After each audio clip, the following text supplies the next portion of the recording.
I was setting the table in my parents' dining room, lining up plates and folding napkins the way my mom liked, when I noticed my dad standing in the doorway with his phone held up a little too deliberately. Thanksgiving at our house had always followed the same script. Relatives in the living room, football too loud, and me helping in the background because I was good at that stuff. I didn't think much of it until my dad cleared his throat and said jokingly, "Look at this, our unpaid help at work while still recording." A few people laughed. I forced a smile and kept placing forks, hoping he'd stop. He didn't. He zoomed in, narrating about how I was still single, still living nearby, still helping out like a good kid, as if my life was a punchline.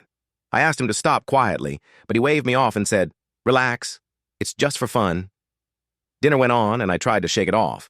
But halfway through dessert, my cousin leaned over and said, "Hey, is this you?" She turned her phone toward me.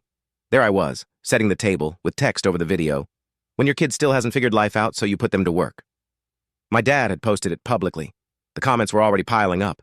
Laughing emojis, jokes about me being the family servant, strangers speculating about what was wrong with me. My face burned. I excused myself and went to the bathroom, staring at my reflection and realizing this wasn't a joke. It was humiliation packaged as content. I went back to the table, phone in hand, and asked him to take it down. He laughed again, louder this time, and said, "Don't be so sensitive. People love it." My mom avoided eye contact. Everyone else suddenly found their plates fascinating. So I did the only thing I hadn't done in years. I stood up, said I was leaving, and walked out. No yelling, no speech. Just left my napkin on the chair and grabbed my coat. On the drive home, my phone exploded. Messages from relatives asking why I'd made things awkward, texts from my dad telling me I was overreacting. Then the tone changed. Someone had commented on the video asking why a parent would mock their own child publicly. Another person wrote that it felt mean-spirited. A few friends of my dad's messaged him privately. By the time I got home, the video was gone. The next day, my dad called. No jokes this time.